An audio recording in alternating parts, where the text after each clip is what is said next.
Hello po mga ka-viral and welcome back again to this YouTube channel. Latest update na naman tayo ngayon. Sobrang desperado na ngayon si VP Sara Duterte at ang kanilang mga kaalyadong senador at mga congressmen dahil sa mga nakaambang pag-aresto sa kanila ng Sandigan Bayan at Ombudsman dahil sa mga matitinding ebidensya na hawak ngayon ng Ombudsman at DOJ sa kanilang pagkasangkot sa malaking anomalya sa mga flood control corruption. Ngayong buwan ng Pebrero ay nag-aantay na lamang ng tamang tiyempo ang Office of the Ombudsman at Sandigan Bayan sa paglabas ng mga arrest warrant sa mga senador, congressmen, DPWH officials na aarestuhin. Maglalabas na rin ng final report ang Blue Ribbon Committee sa pangunguna ni Senate President Pro Tempore Ping Lacson ng kanilang rekomendasyon sa kanilang isinasagawang investigasyon. Ayon sa balita ay hindi sinanto ni Lacson sina Senator Chis Escudero, Senator Jinggoy Estrada at Senator Villanueva dahil inirekomenda na ni Senator Lacson na kasuhan at iparesto sila kaugnay sa mga kasong graft, malversation of public funds, plunder at iba pa. Mukhang nininervyos na ngayon sina Senator Escudero, Jinggoy at Villanueva na maaari nilang kahihinatnan sa susunod na mga araw. Hindi umubra ang pakiusap o pagiging kapwa-senador at pagkakaibigan nila kay Soto at Lacson dahil nanindigan na si Lacson bilang chairperson ng Blue Ribbon Committee ng Senado na siyang nangangasiwa ng pag-iimbestiga sa korupsyon ng mga flood control projects na nabulgar kamakailan lamang. Nabunyag din na kinausap di umano ni Senator Amy Marcos at Senator Alan Peter Cayetano na bahagi ng minority senators si Senator Loren Legarda upang maging Senate President. Subalit tumanggi umano si Legarda dahil nirerespeto umano niya si Soto at ang mga kasamang senator sa majority group. Kinumpirma mismo ni Soto sa isang media interview na may mga nagbabalak na palitan siya bilang Senate President at inoffer umano kay Senator Loren Legarda ang posisyon na ito. Bahagi umano ito sa mga plano ng kampo ng mga senador na kaalyado ni VP Sara Duterte nang sa ganoon ay magbabalik si Marcoleta bilang chairman ng Blue Ribbon Committee. Maliligtas sina Escudero, Jinggoy at Villanueva na makakasuhan at ngayong ipinasa na sa Kamara ang ikalawang impeachment ni VP Sara Duterte ng mga grupong Magdalo, Akbayan, Makabayan Black at iba pang mga grupo sa Kamara ay malaki di umano ang posibilidad na makakapasa ito at makakuha ng 1/3 ng mga boto sa plenaryo sa Kamara. At ang susunod dito ay ipapasa na ito sa Senado bilang impeachment court na siyang maghahatol sa nasabing i-impeach.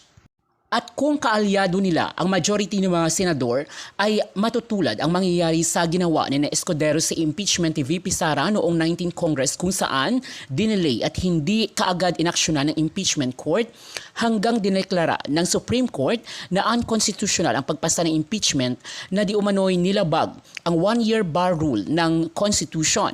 Mukhang desperado na ngayon ang kampo ni VP Sara at ang mga senador na malulusutan nila ang kaliwat kanan ng mga kaso nila. Kaya lang, nung hapon na, yan o, nung nagsisesyon, nung hindi natuloy ang pagbabago ng liderato sa Senado, tingnan nyo yung mga leader ng minorya o. Tingnan nyo yung reaksyon sa mukha ni Joel Villanueva. Tingnan nyo yung reaksyon sa mukha ni Cayetano. Yung kanina din yan. Kanina din yan, na hapon. Nung siguro na-realize nila, hindi nila kaya pa. Ano? Hindi nila kaya pa. Mga kabunyog. Ano ito? Ang pinaka-problema kasi nila, una, wala naman si Bato de la Rosa. Wala si Bato de la Rosa. Tapos yun na nga. Importanteng makuha si Loren Legarda. Kasi si Loren Legarda ang magbibitbit kila Lito Lapid, yon. Yung mga ano, yan yung magbibitbit. Kaya lang, dahil hindi nga nakuha si Loren Legarda, nanatili yung liderato ng Senado. Itong picture na ito, mga kabunyog, mga kababayan, parang pabula, parang ano, nagkaroon nga ng biro anong hapon na, nag-preside si ano, pinaupo sa ano, pinaupo sa presiding officer, pinaupo si ano Loren Legarda. Pinaupo si Loren Legarda as presiding officer. Nung hapon na ito, parang inaalas kayong minorya dito. Parang inaalas kayong minorya. Tinawag ni Mig Subiri, kasi si Mig Subiri yung majority floor leader. Tinawag ni Mig Subiri si Loren Legarda, Madam President. Ayan. Yan yung hapon na. Kumbaga, nag-subside na yung tensyon, kung ano ba talaga, magkakaroon ba ng pagpapalit ng liderato. Nung nag-subside na yung tensyon, mga kabunyog, mga kababayan, pina-preside si Loren Legarda, tapos tinawag biniro ni Mig Subiri, sabi niya, Madam President. Ha? Anyway, mga kabunyog, mga kababayan, so yung kanina na sinasabi nating nakuha na umano, kaya tayo nag-live kanina, nakuha na umano. Pero kanina, kung maaalala nyo, habang nagla-live ako, sinasabi ko na may balita tayo na ang Malacanang tumawag. May balita tayo na tumawag umano ang Malacanang. Siyempre, hindi papayag ang Malacanang na magkaroon ng change ng liderato sa Senado. Tapos, ang makakasama sa liderato na yan ay yung mga DDS. Itong minorya kasi, ang agenda talaga ng minorya, sila na uli ang mamuno sa Senado. Di bali ang Senate President hindi galing sa kanila. Kumbaga yun ang compromise na ino-offer. Ang compromise na ino-offer ng mayorya, ng minorya, yung mga DDS na senador, ang compromise nila, hindi sila ang magsi-Senate President. Hindi sila magsi-Senate President. Ang magsi-Senate President, saka yung mga liderato, ibibigay sa iba. Yun yung kanilang strategy eh. Ito yung strategy nila Cayetano, nila Amy Marcos. Kasi mayroon silang siyam. Siyam sila eh. Ngayon, para makakuha sila ng 13 kasi ang kailangan, kasi 24 ang senador. 24. Ngayon, mayroon silang siyam.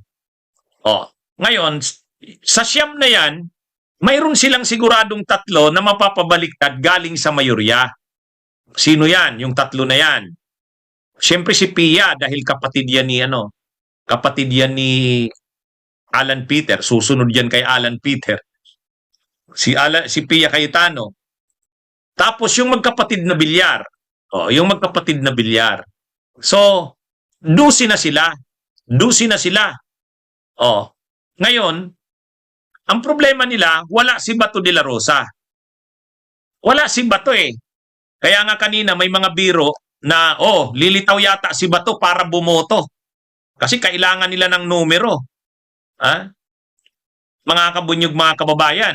Ang problema, kanina may mga post.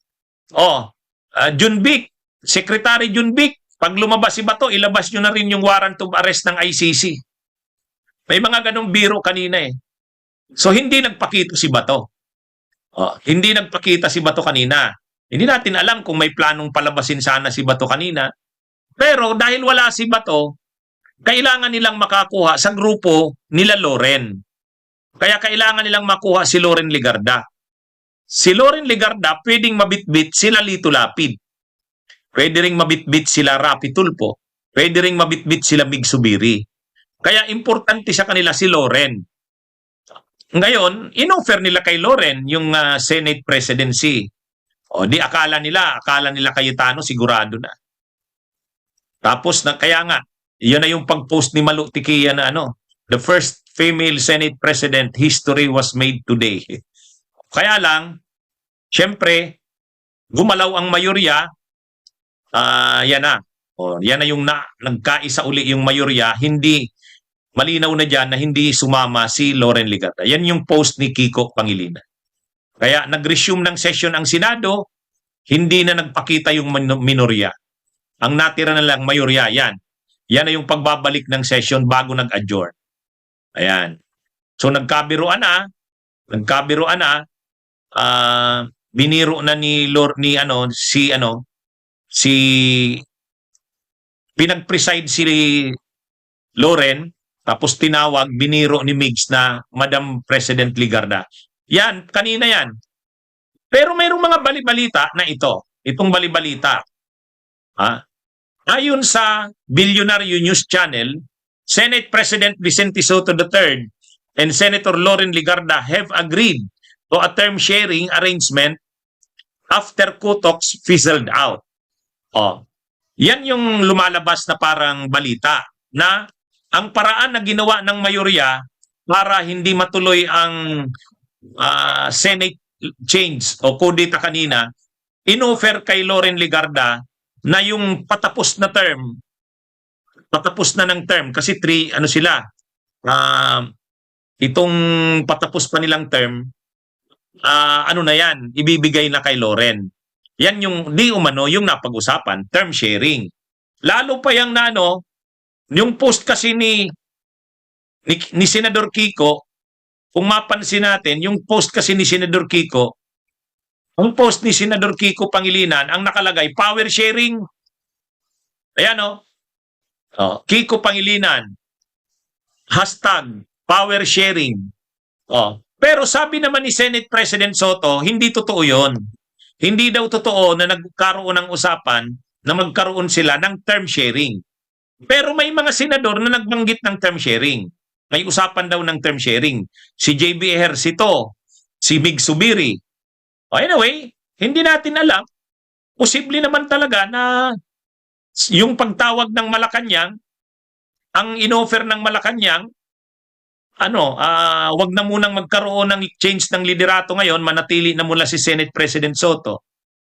Pero sa huling part ng term, si Loren na ang papalit. Parang ganon. Pero ibig sabihin, hindi pa rin kasama yung grupo ng Duterte senators. Yun lang naman ang malamang ayaw ng Malacanang dyan Na kung ang liderato ng Senado ay, ang nasa likod ng liderato ng Senado ay yung mga pro-Duterte na senador. Kaya okay naman kasi sa Malacanang si Loren Ligarda. Okay naman sa Malacanang. Pero ang tanong, sino ang kasama niya sa mayorya?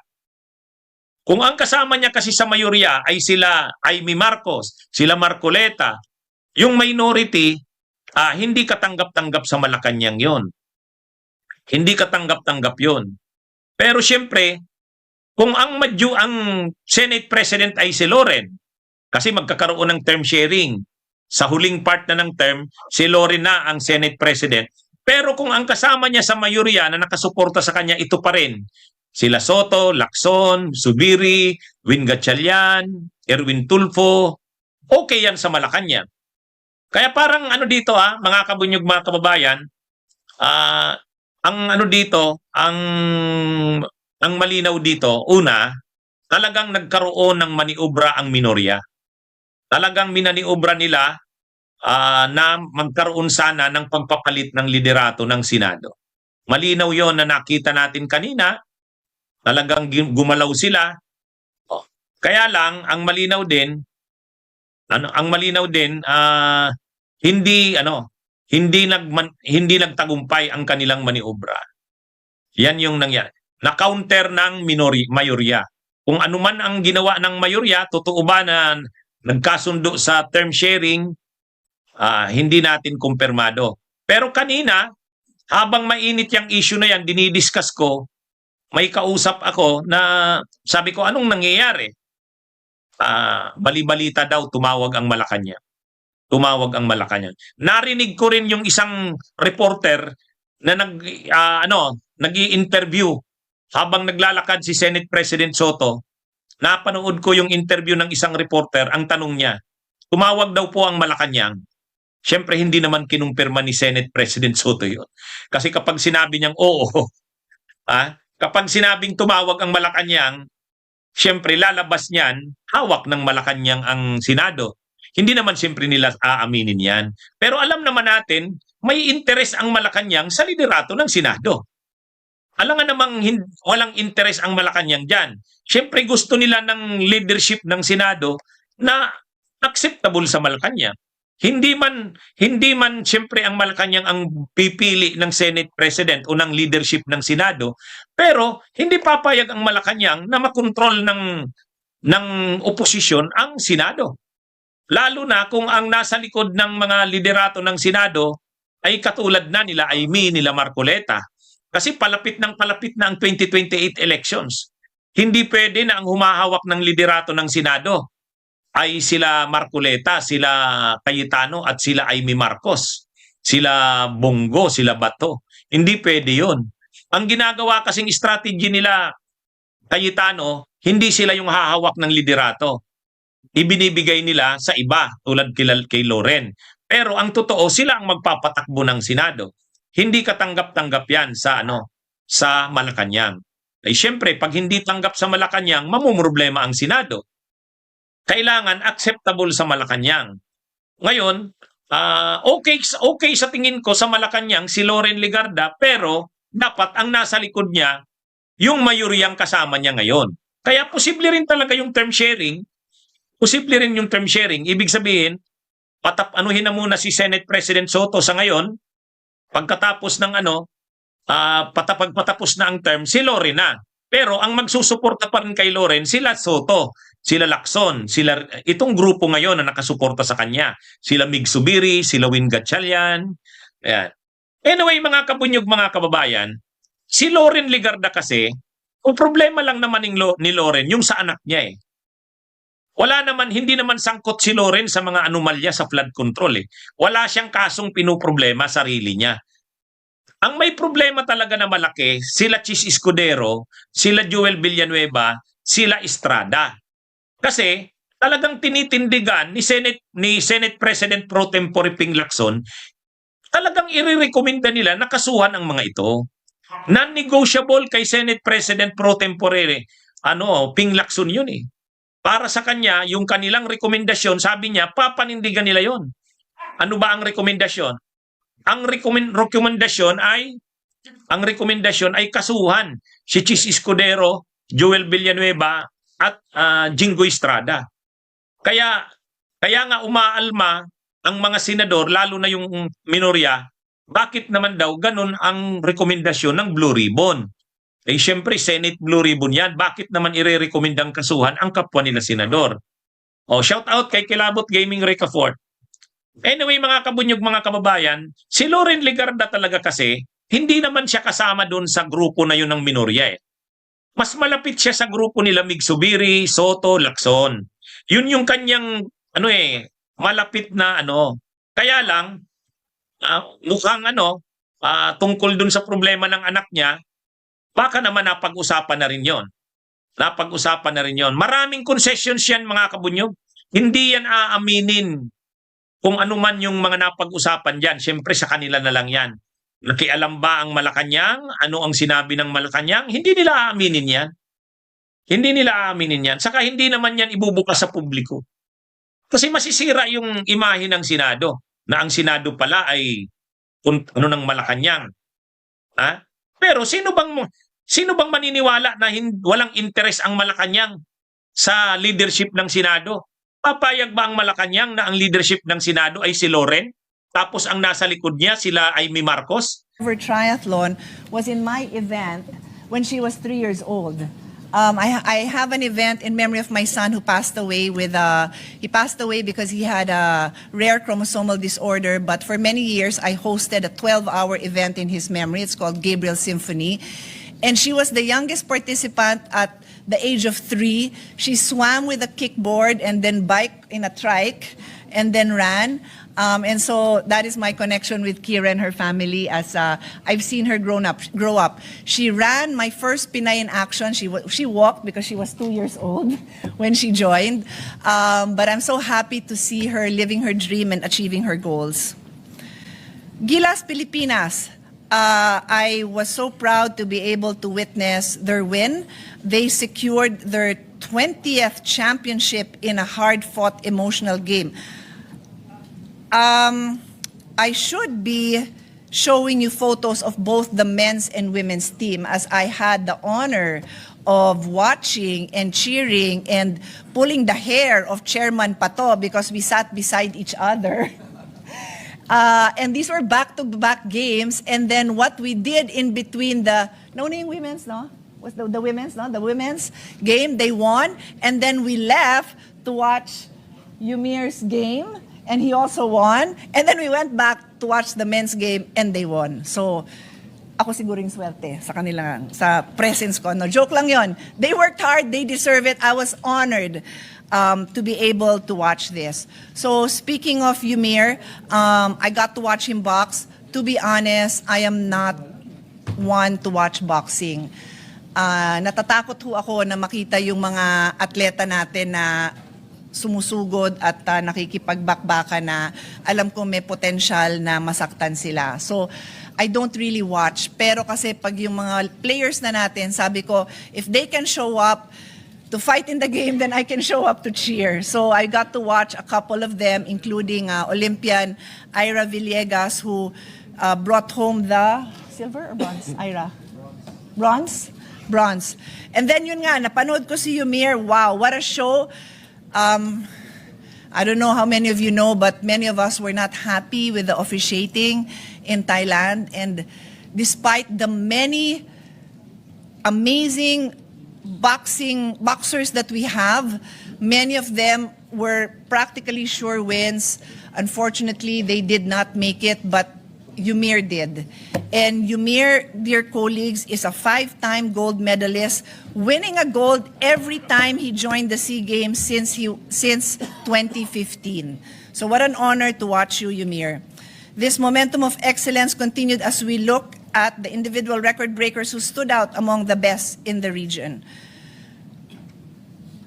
Swimmer Kayla Sanchez. Recognizing the queen of the pool, Kayla Sanchez, who entered 8 events and won a medal in every single one of them, 3 golds and 5 silvers, makes her the most bemedaled and top-performing Filipino athlete in the 2025 Games. Her performance was a masterclass in discipline. She has shown our youth that excellence is not an accident, it is a habit. And our tennis player, Alex Ayala. I had the pleasure of watching her. I watched her play in her mixed doubles with Australian youth champion Nino Alcantara. They won a bronze. And then she went on to play in the individual women's, where she brought home the gold, bringing pride and joy to all of us. Everybody, all the nationalities who watch Alex enjoy watching her play. She ended a 26-year drought and became the 3rd Filipina in the history to win the women's singles gold. Now, one of my other favorite teams, the Philippine Women's National Football Team. Huwag kayo magtatampo kung may favorite ako. It's just that isa lang yung katawan ko. So yun na lang yung naging exposure ko sa buhay. Pero bata pa naman ako, so may chance pa akong manood pa sa iba pang mga sports. It just so happened that my daughters are football players. They played for UP, and so marami dun sa Philippine team nakilala ko, and then I was head of delegation of the Philippine team that made it to the World Cup in New Zealand. That's why kilala ko ang karamihan ng players, and that's why close po sila sa akin. And they made a historic win. The first time ever in our history, the Philippine women's national team for football captured the gold medal for women's football, emerging as the champions of Southeast Asia. I have watched these women break barriers from their qualifying matches in the regional tournaments to the World Cup, and then now. They showed us that with unwavering dedication, no goal is ever out of reach. They have redefined what is possible for every young girl in our country. I would not want to close, Mr. President. Panoodin muna natin.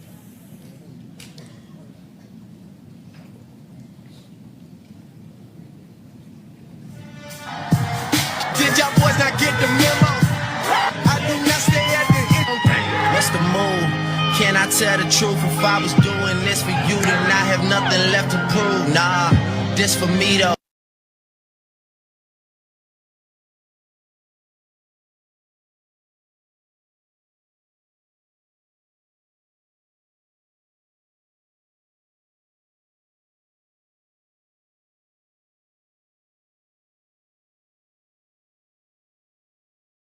Na ako, but they beat defending champion Vietnam, who had hoped to make it their 4th gold. I think they're 9th. They're 9th. So this team that they beat 9 times na nag-gold. And what I want to share with all of you is, till the very end, bakbakan, halftime 0-0, full time 0-0, and then they had a shootout. And during the shootout, 0-0, 0-0, and the very last kick, the Philippine goalkeeper caught the kick made by Vietnam and thus made the Philippine team a winner. So it was amazing. It's worth every second that I spend watching these girls and these young men on the field and in their element. So in closing, Olympians and champions are not born overnight. They are developed through years of investment, relentless effort, and sacrifice. We all extend our deepest gratitude to the coaches and support staff, PSC and POC. And as I always say, it takes a village to raise an athlete. Behind every medal is a team that provides the guidance necessary to reach the podium. Now it is our job to ensure they have sufficient funding and world-class facilities.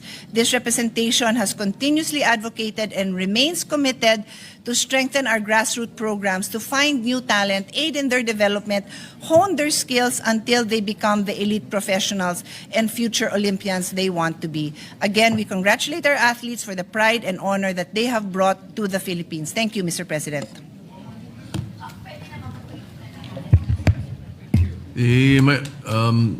Senator Joel Villanueva is recognized. Thank you, Mr. President. Mr. President, dear colleagues, bilang isa po sa may akda ng Senate Resolution number 255, ako po ay lubusan na nalulugod at buong pusong nagpupugay sa ating mga atletang itinaas ang ating bandila sa nakaraang 33rd Southeast Asian Games na ginanap sa Thailand nitong Disyembre. Ginoong Pangulo, nagpakitang gilas po ang ating mga atleta at nakipagsabayan sa best of the best ng Southeast Asia.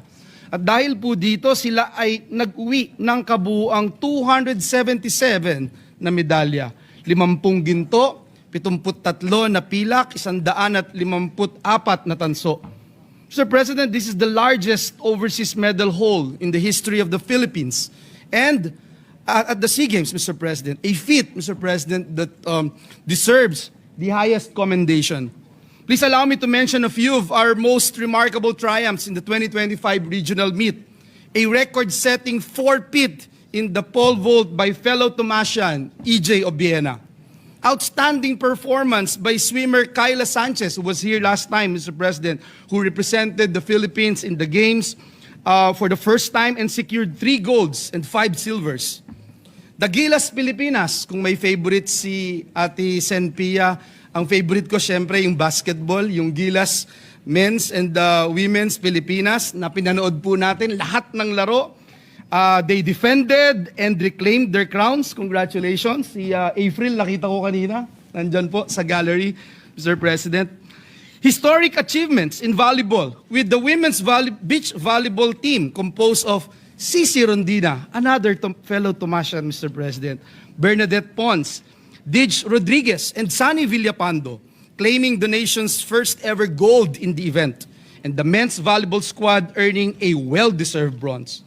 The Blue Boys and Blue Girls dominated softball.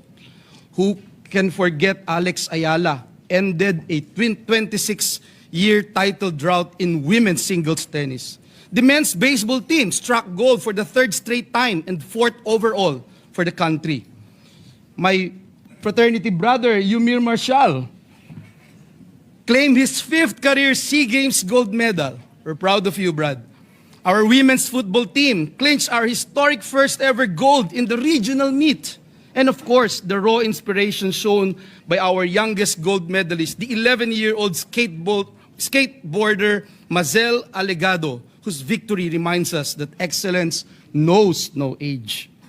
Across various sports, Mr. President, from practical shooting to gymnastics, triathlon to modern pentathlon, and many more, our athletes captivated the world with their record-setting performances and unwavering commitment to excellence. Kaya naman po, Ginoong Pangulo, sa ating mga atleta, taos-puso po ang ating pasasalamat. Ang inyo pong ipinamalas ay hindi lamang husay sa laro, kundi disiplina, tiyaga at pananalig. Sa bawat pagsubok, pinili po ninyong magpatuloy Sa bawat hamon, pinili po ninyong maniwala sa inyong sarili, sa inyong koponan, at sa Diyos na nagbigay ng lakas sa ating lahat. We'd also like to thank and commend all the coaches, Mr. President, all the trainers, support staff, mga PTs, therapists, Mr. President, and even their families as well.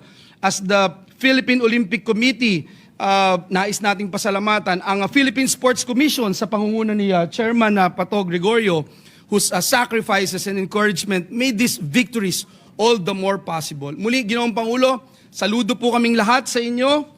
Dear athletes, congratulations and may you continue to shine brightly in the global sporting arena. Mabuhay ang mga atletang Pilipino. Maraming salamat, Ginoong Pangulo, and may God bless us all.